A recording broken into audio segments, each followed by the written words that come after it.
No?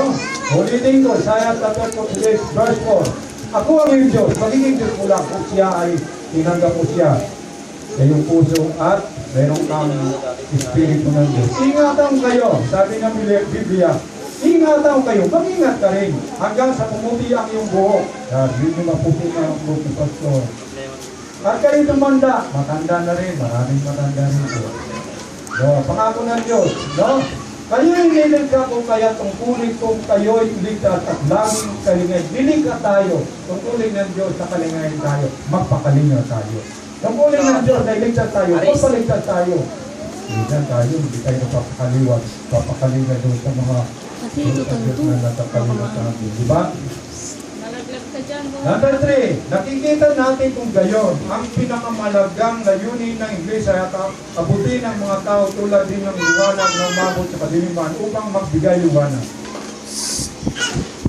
Ulitin ko, nakikita natin kung gayon, ang pinakamalagang layunin ng Iglesia ay abutin ng mga tao tulad ng liwanag na inabot ang kadiliman upang magbigay liwanag.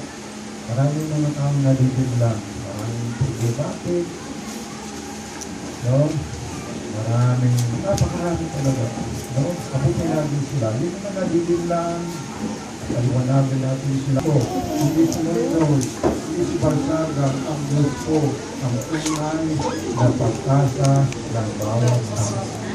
Hindi tawa pagkasa natin ang Diyos ang pagkasa natin. Si Diyos po ang pagkasa natin, hindi ang tao. Kapag umatakaw sa tao, pag tao ay pumalpak, nakakapalpak ka. Pag tao ay magsakba, bagsak ka. Bless na bless. Diba? Dami ng Panginoon Diyos, kung paano ako sinugo ng Ama, gayon din naman